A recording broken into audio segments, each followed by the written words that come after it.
Hey guys, Ian here with IGT and I'm showing you a subprogram called Infection Control Manager. This program was designed for a nursing home that asked for a quick way to check with the McGeer criteria of infection, LOEB criteria of antibiotic treatment, as well as a way to keep track of culture results and generate a local antibiogram report. So this is a simple interface. This will keep track of all your patients and as well as like their everything else like McGeer criteria, LOEB criteria, test findings, treatments, nursing notes, and some user audit log for this certain encounter. So how this starts is you will see that on this main screen you will see a bunch of patients here and their room numbers, who entered them. So the whole thing starts by a nurse or somebody who has noticed some certain symptoms of infection. So over here you just pick your resident, which is the Joyce Stephenson. And we'll just say Joyce Stephenson has some urinary infection. So this urea and abnormal urine odor, and then back pain. Okay, we'll just say Joyce Stephenson had these symptoms. So over here you will see that the symptoms are dysuria, abnormal urine odor, and back pain. All of Joyce Stephenson's information, provider information, contact information. So over here I have different parts here, different tabs. So you can just simply go through each one. The first one is McGeer criteria. So McGeer criteria of infection goes with, there's the constitutional criteria, and then the UTI, RTI, SSTI, and GITI. So urinary, respiratory, skin, and gastrointestinal. So for the constitutional, this is just a matter of like looking at the syndrome or the group of symptoms, and then over here are the more specific questions. So over here, fever, we'll just say oral temp of greater than 37.5. So notice that I check this criteria and automatically the whole symptom criteria is checked. So on the constitutional criteria, the patient had fever. Does the patient have leukocytosis? So this is one of the things that you need to check for based on the CBC result. So if the CBC result is greater than 14,000 WBC, click that, and then notice that over here constitutional criteria includes leukocytosis. So since we got like urinary symptoms, so you most likely would want to go with UTI. So you want to check to see if the patient actually has UTI based on these certain criteria. So we are looking at does the patient have an indwelling catheter? So if the patient has an indwelling catheter, does the patient have fever? So these are all the different criteria set by I'm not sure, by the state, and basically you just check to see which one is actually present. So urinary catheter specimen, notice that when only two are checked, it needs to have like at least I believe 3 of them, or the criteria is different for each one. So if this, and this is positive, then it would qualify for that certain criteria. So if I notice that when I check this, the culture has a greater than 100,000 colony-forming unit per ml, so it would satisfy the UTI criteria. So basically this shows that the patient has fever, leukocytosis or elevated white count, and also has UTI. So over here the LOEB criteria is basically the criteria for starting antibiotic treatment. So earlier we said that a patient has an indwelling catheter, so we'll go with catheter. We'll just say the patient has a temperature, so right away it actually met the UTI criteria, so we can go ahead and start antibiotic treatment. Of course this needs to be communicated with the doctor, just so they can write the reports for this. So it's just a matter of clicking. So for example, like for a UTI, if without catheter, I'm just going to do this as an example. Let's go with this. So notice that over here, even though the patient has a pulse of greater than 100 beats per minute, rigors, and delirium, it needs to have at least 4 out of 5 in order to satisfy this criteria of RTI. So lower respiratory tract infection data. I'm going to just uncheck that. So in our records, the patient had over here, so I'm just going to go save changes. So it would automatically update. So the McGeer criteria is met for this certain encounter for Joyce Stephenson, and for the LOEB criteria is also met for this certain encounter for Joyce Stephenson. If it's not met, we'll just say, I'm just going to uncheck that and save. It would just say not done, or maybe it'll just do one of the criteria. Since I started it, then it's not met. So this is just a simple color coding: green for met, not done for yellow, and then pink for not met.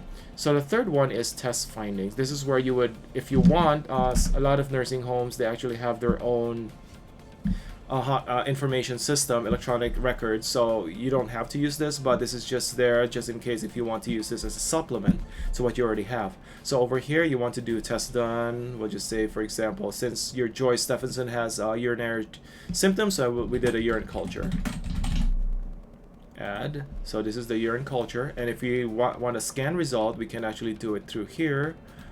Description, urine culture done, 625, and then I'm just going to do a file path. I'm going to put my sample urine culture result, add document. So now we can view the document anytime. This is just a sample, so it's not a real result.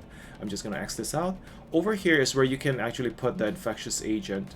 I currently have all these different infectious agents in the database. I can show you guys later where to add them, but for now we'll just say E. coli was isolated.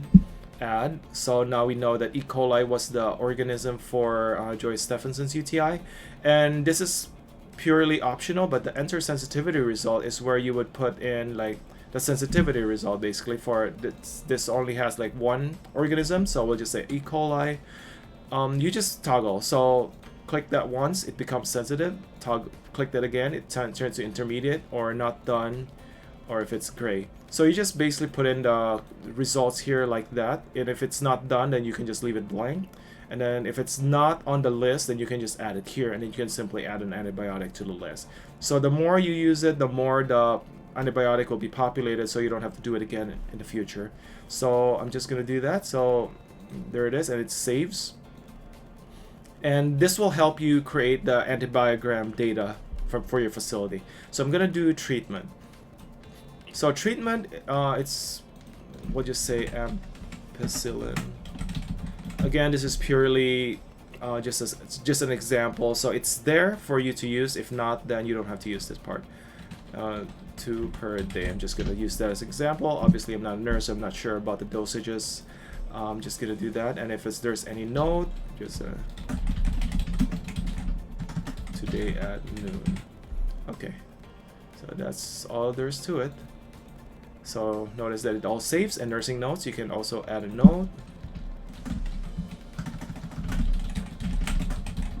This is purely just an example, so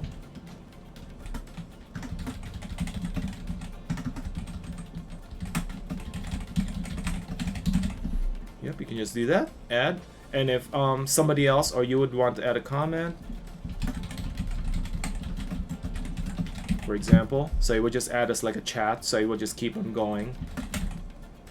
Yep, so you just keep on going, and it saves for the certain encounter. And lastly is the user audit log. It will keep track of everything that happens, so starting from when I added the infection log entry up to the time when I added comments. So that's pretty much it. It's pretty simple and pretty straightforward.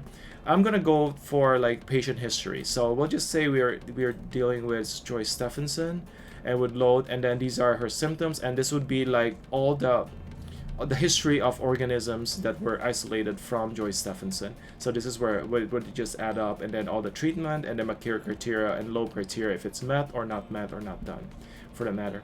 Antibiogram report will just be like these are the 2 organisms in the facility that were isolated. Just shows you the percentage of sensitivity percentage for every single antibiotic used within the facility. So managed database would let you manage your patient database, your provider database, and infectious agent. For the patient, you can simply like new patient, and you can just add information. You can add a picture if you want, and then save. If you need to modify, you can also modify, do the same thing. And notice here there's the discharge, yes or no. So if the patient has been discharged and you don't want all the entries to be removed, so you can just put it down as discharge, yes. So you can no longer add new entries, but the data will forever be in the database. So when you're doing the antibiogram report, it will be there for you. So I'm just going to cancel, and then of course delete patient will let you delete a patient. Manage providers, this will let you add provider names and then contact information. So this will also show up over here, so it's pretty handy. I'm going to go back to manage database, and lastly is the infectious agent. You can add different infectious agent. We'll just say COVID-19. You can put down, is it a virus, bacteria, fungal, or parasite. If it's bacteria, then it will let you add a sensitivity report. Reportable, yes or no. Report no, so it's just purely just for your own documentation. Antibiotic resistant, you can do yes or no. I'm talking about MRSA. MRSA would be antibiotic resistant, and then MSSA would be a no. And then add a comment, however one you want to add for this certain organism. And over here is user access. So this will give you only specific people have access to this program. So if we'll just say Amanda Brown has user access, so that means the user access means they can put in add a new infection log, but they can't manage the database. They can't manage any of this part, just the first part here where you can add an entry.